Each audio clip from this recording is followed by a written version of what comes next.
the question that's on everybody's mind, right? The topic on all the forums, the underground, Google Plus, YouTube, UFC.com. Is Jon Jones ducking Alexander Gustafsson? Is he? Is he ducking him?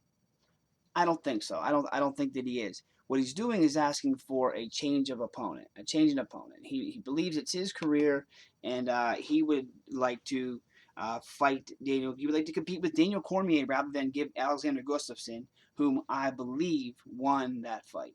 I don't think coming back late in round 4, and then winning round 5 got him that belt. I was scared to death. Now, there's no bigger Jon Jones fan than me. There is none. As of right now, I believe he is the greatest fighter, certainly in the UFC. Maybe that the sport's ever seen. He's got time. Jon Jones is going to be around for a while. It's not like there's any shortage of opponents for Jon Jones. It's not like Jon Jones is going to go away anytime soon. People were freaking out for no freaking reason, man. Look, Jon Jones has a long and illustrious career ahead of him. So what if he wins Cormier first? So what? Actually, the things that Cormier, first of all, was able to do to Dan Henderson have never been done. They've never been attempted. If they were attempted ever in the past, it would have never happened. Never. Daniel Cormier just folks, he's that good. He's that good in there. He's as well-rounded as Cain Velasquez. He used to be in Cain's division. He fought at heavyweight. He's undefeated at heavyweight. Daniel Cormier, former Strikeforce heavyweight tournament champion, used to fight undefeated at heavyweight, son. He's only had, 2 fights? 3 fights at 205. And 2 out of the 3 people that he's defeated are legends of the sport. Frank Mir, Dan Henderson, and then with Patrick Cummins. Who we knew before. Patrick Cummins said, I made Daniel Cormier cry before. It looked so bad for him when Cormier got his hands on him. Anyone Cormier gets his hands on gets annihilated. Now, given I did see about 100 submission attempts, totally blown by Cormier in that fight, I feel like he could have finished Hendo in probably the first, maybe the second. He was wrecking Hendo, wrecking him, smashing him to bits, especially with his grappling. He was so heavy with his top control. He had submission. They were all there. They were there.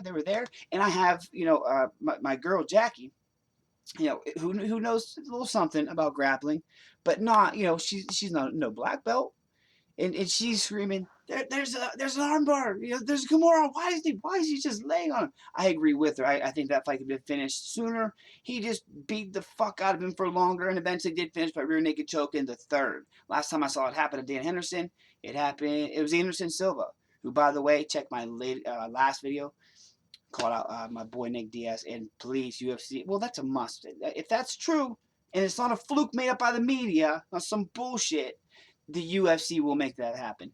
Dana White, the Fertitta brothers, Zuffa needs that fight. They need that fight. That's a big money. That's a super fight right there, son. But anyway, Jon Jones is another pay-per-view draw. Huge. Top 5 pay-per-view draw. He fought Alexander Gustafsson. Since then, he annihilated Glover Teixeira. I knew he was going to. For 5 rounds, put on a clinic, a striking clinic, son. Striking clinic.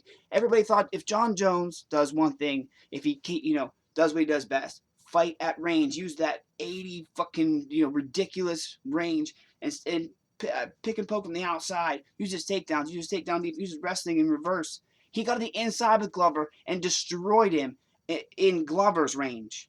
He did exactly the same to Chael Sonnen. He Chael Sonnen. I think he's the best in the world. I don't think maybe he's nervous. Maybe he is, ducking Gus, because I believe Gus put on the performance of he rose to that occasion like I've never seen it.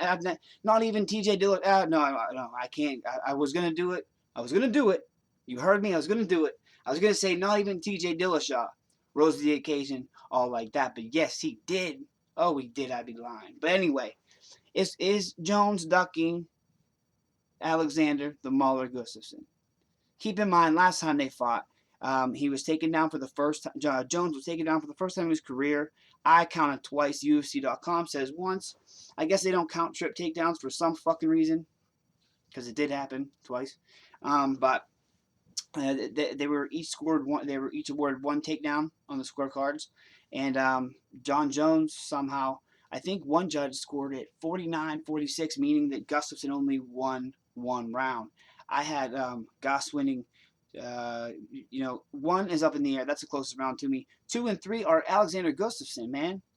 Maybe even 4 until that fucking spinning elbow. If he would have ran into that fucking spinning elbow, who knows what may have been. But that's the past. In the future, what needs to happen and what Gus would like to happen, like ASAP, like stat. I guarantee he'd fight him tomorrow, is a rematch. It needs to happen. It has to happen. But does it have to happen right now? I actually believe Cormier would make a better stylistic matchup for Jones just because he wouldn't be able to use that wrestling. I feel like Cormier is actually a better wrestler than Jones just because of his experience, his age and experience. Been there, done that. Anything that Jones is going to clinch up with him and try to throw at him any which way, Cormier's seen, been there, felt, done that. Been there, done that a trillion times. Longer than Jon, many more times than Jon. He's an Olympian. He goes all day with cardio Cain Velasquez. So, I think seeing Daniel Cormier at 205 now, with 3 fights under his belt, looking incredibly dominant in all 3. I think he's definitely there for a title shot. But in all fairness and in all seriousness, it should most definitely be Gustafsson. And it does make me wonder. Jon Jones does make me wonder if he is slightly scared to fight Gustafsson. Right? I mean, let's be honest here. Being the biggest Jon Jones fan as I am, I believe he is at least nervous or scared to rematch Gustafsson. Let me know what you think in the comment section. Pulver Silver 101. Oh, I'm sorry. Split decision, MMA. It's going to take me a while. Before I go, shout out to Caleb Cole, Beer Drank Shorty, Mr. Coldwater Canyon, and Nick Diaz.